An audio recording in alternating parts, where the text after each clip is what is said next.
The silverware clinked against porcelain as Mom passed the mashed potatoes around the table. The smell of rosemary chicken hung in the air, mixing with the faint sweetness of cinnamon candles she lit every Friday. I sat there, spine straight, silk blouse smooth against my skin, trying to keep my breathing steady. My phone buzzed once on my lap, another notification confirming that the last of this month's bills had cleared. The mortgage, the car payment, the electricity, even Emily's student loan installment. All paid. Quietly. Just like I'd been doing for nearly a year. Mom's voice cut through my thoughts. "You know, Claire," she said, smiling in that polite but deadly way, "it's about time you got serious about life. Maybe start contributing a little, huh?" My chest tightened. I gripped the stem of my wine glass, feeling the coolness seep into my fingers. I'd spent 12 months working 70-hour weeks, pulling in enough not only to cover my own life, but to keep this entire household from sinking. And here I was, being called out as if I were some spoiled teenager still living off her parents. No one else spoke. Dad looked at his plate. Emily scrolled on her phone. I swallowed hard, the lump in my throat sharp as glass. I'd promised myself I wouldn't say anything, that I'd keep doing what I was doing in silence. But something about tonight felt different. Something about tonight felt like the last straw. I wasn't always this composed. 3 years ago, I was standing in the same kitchen, fighting back tears while Mom stood by the counter, arms crossed. "You can't just quit college and think the world will take care of you," she'd said sharply, her voice ringing louder than the clattering rain outside. "I'm not quitting," I'd said, my voice small but shaking. I can't keep going into debt for a degree I don't even want." Her laugh was short, sharp. "So what's the plan, Claire? Work part-time forever? Live off us?" The sting of those words burned hot in my chest. I glanced at Dad, hoping for backup, but he just stared at the floor like the linoleum had suddenly become fascinating. Emily, still in high school then, smirked from the doorway. My hands trembled as I held the envelope in my pocket, the last overdue notice from my student loan provider. I tried to explain to them that I needed time, that I'd figure it out. But Mom had only seen irresponsibility, weakness. That night, I drove to my grandmother's house. She was the only one who didn't look at me like I was already a failure. Sitting at her kitchen table, she poured me tea and listened as I cried, hands shaking around the mug. "You have to do what's right for you, honey," she said, her voice soft but steady. "But if you want them to take you seriously one day, you can't just talk about it. You have to show them." She reached into her old wooden jewelry box and pressed something into my palm, a small silver locket she'd worn since her wedding day. "Every time you feel like giving up, hold this. Remind yourself that you are building something they can't see yet." I nodded, wiping my cheeks. That night, I packed my bags and moved into a tiny studio apartment downtown. It was barely big enough for a bed and a desk, but it was mine. And as I closed the door behind me, I made a quiet promise to myself. I'd prove them wrong. Not with words. With results. The studio apartment became my war room. The first few weeks, I worked double shifts at a coffee shop just to cover rent. My hands were constantly smelling of espresso and sanitizer, my feet aching by the time I got home. But at night, under the weak yellow glow of a thrifted desk lamp, I taught myself skills no one thought I could learn. I watched free online business classes, read every article about budgeting and investing I could find, and took freelance work designing social media ads for small businesses. My first paycheck for a graphic design gig was only $75, but I stared at that payment confirmation for 10 whole minutes, grinning like an idiot. It wasn't much, but it was proof I could make money on my own terms. Then I met Karen. She was a regular at the coffee shop, a sharp, stylish woman in her 50s who always tipped generously and called me kiddo. One slow afternoon, she asked why I always looked so tired. I told her the truth. Something about my story must have struck her, because the next day she slid her business card across the counter. "I run a small marketing agency," she said. "Come by my office. I think you have potential." Working for Karen changed everything. She taught me how to pitch to clients, how to negotiate, how to set my rates. She never treated me like a kid who'd messed up her life. She treated me like a woman with potential. The nights were still long, and there were plenty of times I cried from exhaustion. I burned my fingers more than once on the coffee machine, missed buses, went home with holes in my shoes. But slowly I started landing bigger clients. A bakery chain, a local boutique, a yoga studio that ended up doubling their membership after my campaign. One evening, when I checked my bank account and saw 4 digits where there had always been 2, I nearly screamed. I paid off the last of my student loans, quietly, without telling anyone. When Dad called one night saying the electricity bill was overdue and they were getting disconnection notices, I swallowed my pride and sent the payment. The relief in his voice made my chest ache. It started small, one bill here, another there. Then I took care of Emily's late tuition, Mom's dental bill, the car loan they'd been behind on. They never asked who did it. I never told them. I thought maybe they'd notice the storm had passed. That maybe they'd guess. But they didn't. So I kept paying.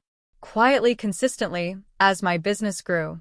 And with every bill I paid, I told myself I was doing the right thing. Until tonight. The clink of forks against plates had never sounded so loud. Mom's comment still hung in the air like smoke after a match. I set my wine glass down gently, my fingers no longer shaking but strangely steady. For a moment, I just looked around the table. At Dad, at Emily, at Mom's raised eyebrow, daring me to speak. Do you really think I don't contribute? My voice was quiet, but it cut through the room like a sharp edge. Mom blinked, taken aback. Well, honey, I just mean, no. I interrupted, my heart hammering but my tone calm. Let's actually talk about this. Emily finally looked up from her phone, sensing the shift. Dad glanced at me, then at Mom, but said nothing. I reached into my bag and pulled out a thin folder, something I never intended to bring out tonight, but thank God I had it. I slid it onto the table. What's this? Mom asked warily. Proof, I said simply. Inside were copies of every receipt, every confirmation email, every transfer I'd made for the past 12 months.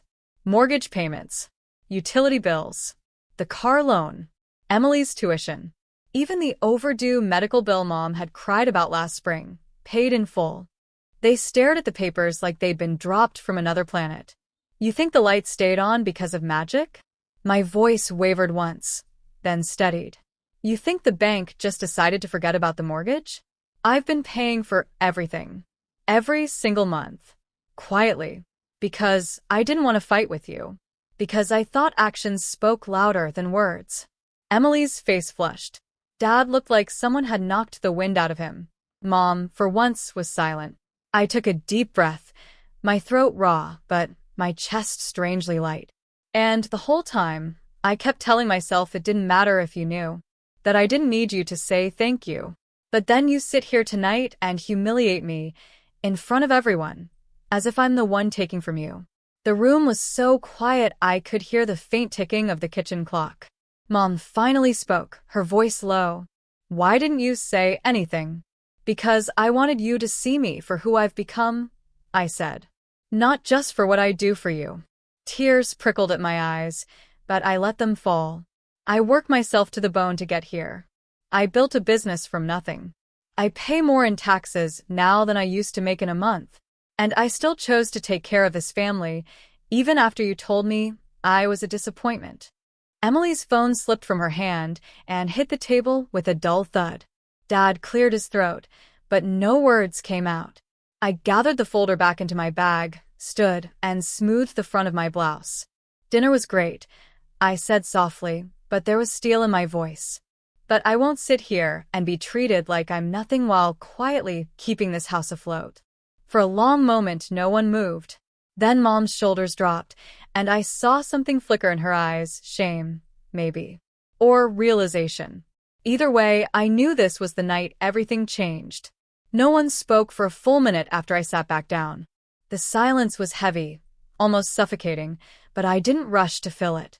For once, they could sit with the truth. Dad finally cleared his throat. Claire, we didn't know. I know, I said softly. That was the point. I didn't want you to know. I wanted to help without turning it into a debt you'd feel you owed me. But I'm realizing now that keeping it a secret just let things stay the same. Mom's lips pressed into a thin line. She looked at me, then down at the table. You shouldn't have had to do all that alone. A bitter laugh almost escaped me, but I swallowed it. No, I shouldn't have. But I did. And now things have to change, or I stop. That got everyone's attention. I folded my hands on the table. Here's what I need. Mom, I can't do this if you keep tearing me down. You don't have to praise me, but you do have to stop treating me like I'm a failure every time we're in the same room. Mom's eyes welled up, but she nodded. Dad, I continued, turning to him, I need you to be honest with me sooner. Don't wait until the lights are about to get shut off to tell me you're in trouble. If I'm helping, we do this like a team. He gave a slow, guilty nod. Then I looked at Emily. She shifted uncomfortably in her chair. You need to take your future seriously. I covered your tuition because I wanted you to have a chance I almost lost, but I won't pay for classes you skip or blow off. If I help again, I need to see you actually trying. Emily looked down, cheeks red, but she nodded. Okay. I let out a long breath I didn't realize I'd been holding. I'm not saying I'll never help again, but I won't keep enabling everyone while being treated like I'm the least accomplished person in this family. I've earned respect, and I'm not going to hide anymore. The table stayed quiet, but this silence felt different, thoughtful, heavy with the weight of a shift. For the first time in years, I felt like I wasn't just the problem child. I was the one setting the tone. The next week felt quieter. Not empty, not tense, just quiet, like the air had shifted somehow. On Tuesday, Mom texted me for the first time, without asking for anything. Dinner's at 7. Your favorite dessert this time. When I arrived, the cinnamon candles were lit again, but the energy was different. Mom set down a plate of warm apple pie in front of me and didn't say a word. She didn't have to. The gesture spoke louder than any apology. Dad had organized a folder with their bills and budget, neat columns, and notes about upcoming payments. Just so we can plan ahead together, he said. I almost cried right there at the table. And Emily. She sent me a photo of her in the campus library, captioned, "No more skipped lectures. Promise." That night, after everyone had gone to bed, I stood in front of my bathroom mirror. I unclasped the silver locket from around my neck and held it in my palm. My grandmother's words echoed in my mind. You have to show them. I smiled at my reflection, a little tired but proud. I had shown them. And now, maybe for the first time, they could actually see me. I fastened the locket back around my neck, the cool metal resting against my collarbone like an anchor, or maybe a medal. Walking back to my room, I whispered to myself, not bitterly, but with quiet triumph. I paid every bill, every month in secret, and tonight, I finally cashed in the respect I earned.